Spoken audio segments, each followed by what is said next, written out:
Graça e paz, povo de Deus, seja bem-vindo a mais uma aula aqui no canal Só a Graça Oficial. E nessa lição estaremos estudando, dando continuidade à lição sobre o tema Relacionamentos em Família, superando desafios e problemas com exemplos da Palavra de Deus. E a lição desta videoaula é a lição de número 11, cujo tema é os prejuízos da mentira na família. E o texto base para que essa lição fosse escrita e fosse desenvolvida encontra-se em Atos, capítulo 5, versículo do 1 ao 11. Então, nessa lição estaremos dando continuidade ao que nós estudamos na lição anterior, onde se diz que, sem dúvida, a morte e a experiência na família, né, é uma situação onde ninguém espera e é difícil de, vamos dizer, de suportar e até mesmo encontrar palavras confortáveis em momentos difíceis, né? Onde a lição foi quando os pais sepultam seus filhos. Então esse foi um tema que nós estudamos na aula passada. Se você não assistiu ainda, eu convido a você a voltar lá na aula de número 10, que fala sobre o sepultamento dos filhos. Então, e lá eu comento algumas passagens, falo a respeito do tema, quando os pais sepultam seus filhos. É um momento, é uma situação onde ninguém espera, mas que muitos já passaram, né, ou estão passando, ninguém sabe, mas é importante que você volte lá e assista a aula e aí dá sequência assistindo esta aula. Sem mais delongas, vamos à introdução desta lição, que diz assim: a história de Ananias e Safira foi marcada negativamente pela mentira que o casal proferiu no início da igreja, ao longo da história da igreja pós-Pentecostes. No livro de Atos dos Apóstolos, um sentimento amoroso de partilha a respeito dos pobres dominava na igreja cheia do Espírito Santo. Para que os necessitados não tivessem carência, alguns dos novos convertidos que tinham posses negociavam suas propriedades e depositavam o dinheiro recebido junto aos pés dos apóstolos para a distribuição aos necessitados. Nesse contexto, o casal Ananias e Safira deixou-se dominar pela inveja e o desejo de chamar a atenção dos demais. Por isso, eles mentiram contra os apóstolos e a igreja. Nesta lição, estudaremos o perigo que a mentira traz para a família cristã. Além de tragédia espiritual, ela também traz uma tragédia familiar. Então, a mentira, em hipótese alguma, ela é boa. Não importa se ela é só familiar, se ela é no âmbito religioso ou se ela se restringe somente a um conjunto de pessoas, um grupo de pessoas específica. A mentira, ela causa estrago. Não importa qual grupo social seja. A mentira, ela é sempre devastadora, independente do tamanho ou qual seja a mentira. E aqui no tópico 1, fala o seguinte: uma conversão duvidosa. Por que uma conversão duvidosa? É uma pergunta aqui que o escritor faz. E segue: porque as atitudes do casal não revelavam a transformação de vida alcançada pelo poder do Evangelho, conforme descrito em Romanos capítulo 1, versículo 16. Essa é uma passagem, né, de Romanos, que nós estudamos, capítulo 1, versículo 16, é bem conhecida, mas eu vou abrir aqui a escritura e vou fazer a leitura junto com você, para que possamos ler junto o texto. Romanos, capítulo 1, versículo 16, que diz o seguinte. Eu estou aqui com um exemplar da Bíblia Sagrada, que diz assim, 1,16: pois não me envergonho do Evangelho, porque é o poder de Deus para a salvação de todo aquele que crê, primeiro dos judeus e também do grego. Então, aqui o texto já nos lança a luz a respeito de que não podemos ter vergonha de falar do Evangelho. E o texto em relação ao caso de Ananias e Safira, no qual houve ali uma situação, vamos dizer assim, adversa, que eles estavam vivendo, toda a comunidade cristã e também todos aqueles que viveu naquele tempo, falando aqui de perseguição que houve, né? Teve desapropriação de bens e alguns irmãos ficaram sem seus bens, sem suas casas, sem suas fazendas, sofreram perseguição, foram tomados tudo aquilo que eles tinham e alguns estavam passando necessidade. Então, Deus, por meio dos apóstolos, né, levantou essa convocação de que todos aqueles que tivessem propriedade fizesse esse ato de vender a sua herança ou seus bens, para que pudesse fazer uma repartição justa e assim não faltasse para os demais irmãos que tinham perdido seus bens e que estavam passando necessidade. Além dessas pessoas que foram desapropriadas pelo governo os seus bens, existiam outros irmãos também que eram pobres, que eram novos convertidos e que precisavam dessa ajuda social. E os apóstolos, inspirados pelo Espírito Santo, convocou a igreja e todos os irmãos que estavam por perto e que possuíam alguma propriedade, algum bem, que fizesse esse ato de bem. A palavra de Deus vai dizer: se o homem que puder fazer o bem e não faz, ele peca, né? Isso no âmbito social. Se nós que temos condições ver alguém padecer necessidade, vamos dizer assim, uma obrigação de que nós possamos ajudar essa pessoa de alguma forma. E aqui, esse ato que aconteceu nesse período, em Atos no capítulo 5, onde houve tal perseguição, onde os bens dos irmãos foram desapropriados deles para passar para o governo, e além da perseguição, alguns irmãos novos convertidos que não tinham nenhuma condições financeiras ou qualquer que seja ela, eles precisavam dessa ajuda, e foi a forma que a igreja daquela época usou para ajudar essas pessoas.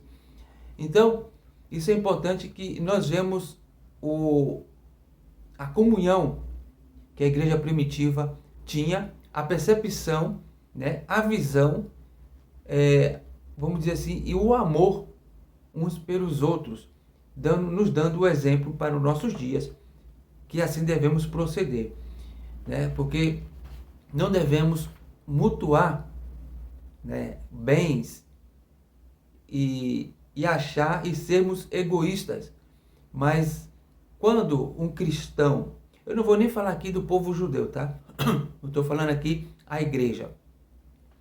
A igreja, a pessoa, o cristão ou a cristã, Deus abençoa de tal forma que essa pessoa tenha posses, tenha condições financeiras, não é para que ela se exalte, não é para que ela possa humilhar as outras pessoas, mas para que ela veja a necessidade daquele que está próximo, de seu irmão ou não irmão, que ela possa ajudar com seus bens, aliviando assim a aflição e a necessidade daquele que está próximo.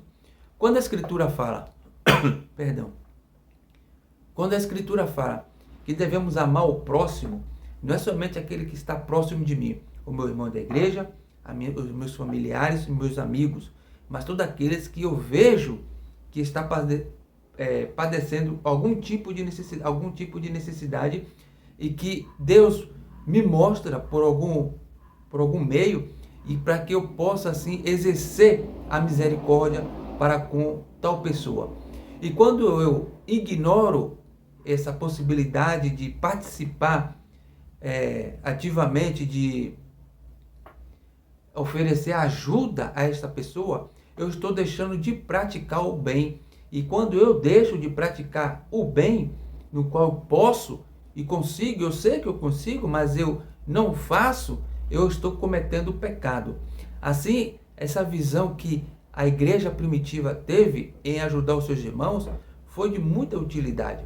E aqui eu não vou se estender muito nessa aula, porque essa aula era, vamos dizer que é um diálogo, é uma orientação, é uma reflexão para que nós possamos ter em mente e em nosso coração não deixar se apagar essa virtude que nossos irmãos da igreja primitiva deixou relatado para que nós possamos seguir, né, e dar o exemplo também em nossos dias. Vejamos que aqui no segundo subtópico diz o seguinte: a comunhão na igreja de Atos. Farei leituras de trechos dos capítulos, porque esse é um assunto no qual acredito que sua igreja, o pastor, no culto de ensino, na escola bíblica dominical, no seu estudo domiciliar, você desfruta de uma comunhão de Deus, fazendo a leitura e colocando em prática, como a Escritura diz, que não devemos ser somente, né, ouvintes da palavra de Deus, mas que possamos ser praticantes da palavra de Deus. Diz assim o segundo subtópico: a comunhão na igreja de Atos. Diz assim: os convertidos a Cristo daquele tempo, advindos do grande grupo dos quase 3.000 novos cristãos, tinham tudo em comum, pois o Espírito Santo gerou no coração desses cristãos o amor generoso e voluntário. Vejam, perdão. Eu costumo dizer o seguinte, é uma frase que eu uso para explicar esse ponto.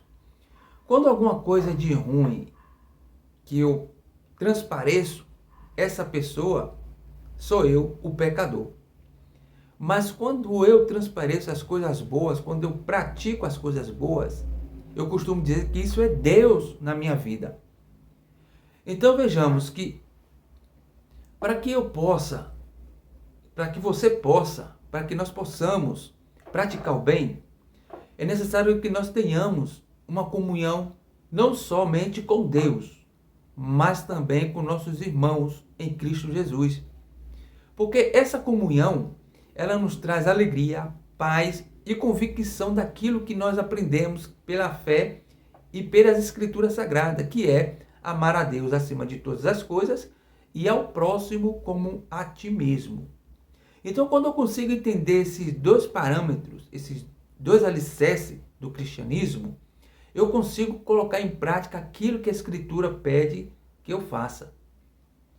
Então, para que você entenda o cristianismo, né, é necessário que você entenda esses dois pilares que nos levam a praticar atos que às vezes nós achamos estranhos, mas isso, na verdade, é o Espírito Santo agindo tanto na minha vida como na sua vida. Porque tudo de bom que o homem faz provém de Deus. E tudo aquilo que é ruim, que provém, é do pecado. É da pessoa pecaminosa. Então, vejamos aqui o que diz o terceiro subtópico, que diz assim: a inveja e a hipocrisia de Ananias e Safira. Quando viram o desprendimento generoso de Barnabé, Ananias e Safira encheram seus corações de inveja. No lugar de agirem de maneira generosa, eles cultivaram um sentimento carnal, tramando um plano para impressionar os apóstolos e a igreja. Ora, o ponto aqui, como diz a Escritura, não é porque eles reteu uma parte daquilo que eles tinham vendido. O cerne não era aquilo que eles tinham, o fato não era porque eles tinham vendido e retido parte. Mas a questão é a mentira que aconteceu naquele ato. Porque a Escritura vai dizer que os bens, o dinheiro, estavam em suas mãos, em seu poder era deles.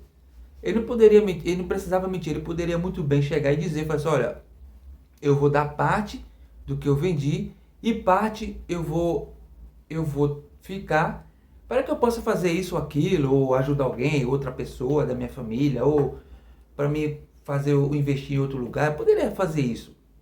Mas a questão é que eles disseram que fizeram, que eles venderam tudo, e tudo que estava no pés dos apóstolos era tudo que eles tinham, quando na verdade não era.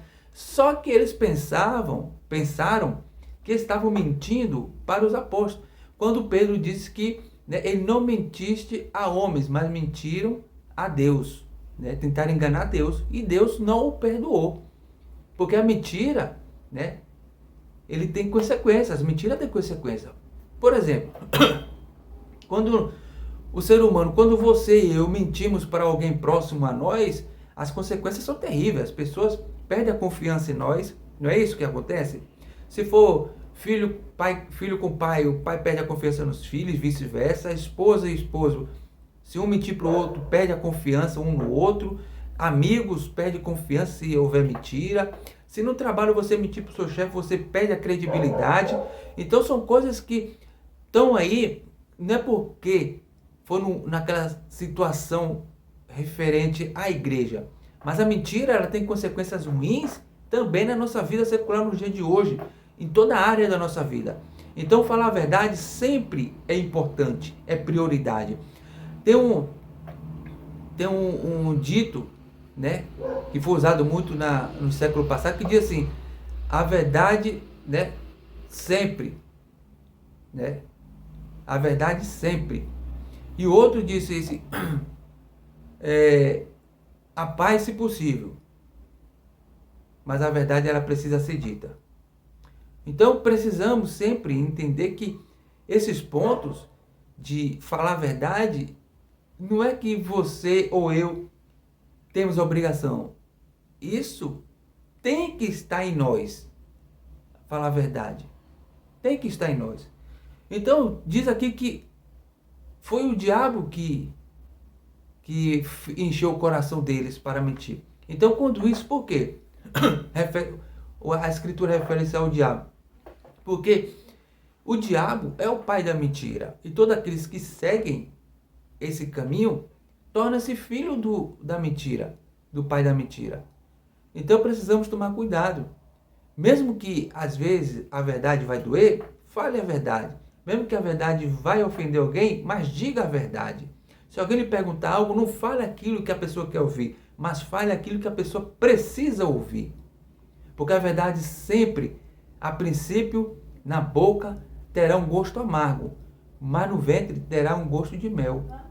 Então precisamos sempre estar assim, pronto para falar a verdade uns aos outros. E ele fala aqui, seguindo, a igreja primitiva vivia uma verdadeira comunhão. Entretanto, Ananias e Safira dissimulavam nessa comunhão com a mentira. Por que ele diz que eles dissimulavam com essa mentira? Porque eles faziam parte da comunidade, mas não eram verdadeiramente convertidos. Você entende? Existem pessoas hoje dentro da comunidade cristã nos nossos dias que verdadeiramente, pelos frutos, se conhece que não são verdadeiramente convertidas. Por que pelos frutos? Porque é pelos frutos que nós conhecemos que as pessoas são convertidas. Não é porque a pessoa abre a boca e fala, mas pelos frutos, pelo comportamento, pelas palavras, pelo agir, por se comportar em determinado lugar, em sua vida familiar, na comunidade cristã, em sociedade. E o comportamento diz muito sobre uma pessoa. Na vida cristã é a mesma coisa. Os frutos diz que a pessoa é salva. Ok? Aqui diz no 4 subtópico: quando a mentira e o engano enchem os corações. Aí eu destaquei aqui um trecho que diz assim: o apóstolo Pedro disse a Ananias: Ananias, por que encheu Satanás o teu coração, para que mentisse ao Espírito Santo e retivesse parte do preço da idade, ou seja, da herança? Guardando-a não ficava para ti, e vendida não estava em teu poder? Por que formaste este desígnio em teu coração? Não mentiste aos homens, mas a Deus. Foi aquilo que eu disse. Ele achou que estava mentindo para os homens e que Deus não ia tomar nenhuma providência a respeito disso, já que Deus era a vontade de Deus que isso acontecesse para que os demais irmãos não passassem necessidade. Porque se ele fizesse isso e isso seguisse como exemplo nos demais irmãos, achando que nada teria não teria nenhuma consequência a respeito disso, era possível que os demais irmãos fizessem a mesma coisa. Então, eles serviram de exemplo para que isso não se alastrasse a mentira dentro da comunidade naquela situação. Infelizmente, nos dias de hoje acontece muito, né? E infelizmente também hoje Deus não castiga de imediato. Mas isso não quer dizer que Deus está gostando ou é favorável a determinada situação. A verdade é que em algum momento, em determinado tempo, chegará o castigo para determinadas pessoas que mentem e gostam de mentir. Então, cuidado, né? Porque não acontece como aconteceu naqueles tempos, que Deus está aprovando a mentira. Deus não aprova a mentira, porque o primeiro mentiroso foi Satanás. Então Deus não aprova a mentira. Se hoje ele não age como agia antes, é porque ele dá tempo que o pecador se arrependa de seus pecados. Aqui no segundo tópico diz o seguinte: o problema da mentira dentro da família. Ele diz aqui, a mentira produzida dentro da família. Ananias e Safira imaginaram que poderiam tirar proveito do desconhecimento das pessoas da igreja sobre a artimanha de esconder a verdade sobre a venda da propriedade, mentindo com o objetivo de chamar a atenção para si mesmo. Então, eles se enganaram, porque pagou um alto preço por causa disso, né? Os dois morreram assim que mentiram para o Espírito Santo. No segundo subtópico fala o seguinte: quem faz uso da mentira está dominado pelo poder da carne. E é verdade. Em Gálatas, o apóstolo Paulo escreve que a carne cobiça contra o Espírito e este se opõe à carne para que não façamos o que ela quer. Ou seja, se espera dos cristãos que crucifiquem a sua carne com suas respectivas paixões, isto é, vícios da alma. Assim, devemos viver dominados pelo Espírito. Ok? Então, aquilo que eu disse, tudo de ruim que eu faço é proveniente da carne, do pecado. E tudo de bom que eu faço é proveniente do Espírito Santo de Deus na minha vida. E com tudo aquilo, e mesmo você que não seja cristão, tudo de bom que você faz é Deus que ordena que você faça por meio da inspiração. E tudo de ruim que você faz é o seu lado pecaminoso que está agindo. Então, segue aqui no terceiro tópico, que diz o seguinte: protegendo a família da mentira e da hipocrisia.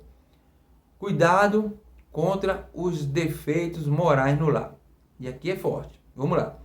Quando se permitem certos defeitos morais, como a prática da mentira, do fingimento e da hipocrisia dentro de um lar, essa família está fadada ao fracasso. Isso é importante aqui frisar. Veja, a mentira em todo o âmbito da sociedade causa um estrago, correto? Eu disse isso aqui no princípio. Agora você imagine isso dentro da família. Quando o chefe de família mente para sua esposa e seus filhos. Quando a esposa mente para o seu esposo e seus filhos.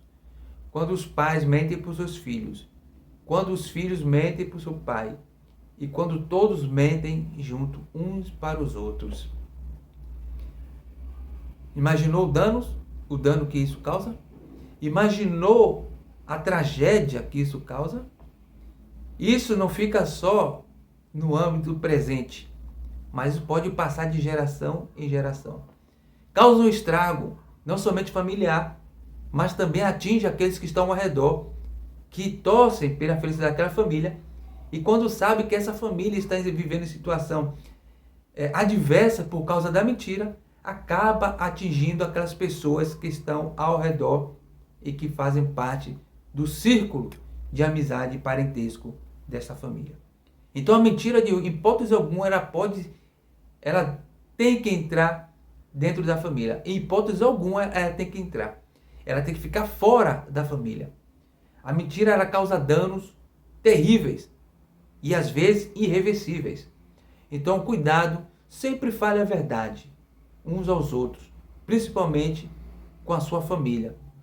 Fale a verdade para sua esposa fala a verdade para o esposo, os pais falem a verdade para os filhos e os filhos sempre falem a verdade aos seus pais, para que essa união, essa comunhão, ela chegue como um cheiro agradável diante de Deus e Deus possa abençoar a família, em nome de Jesus. Então, seguimos.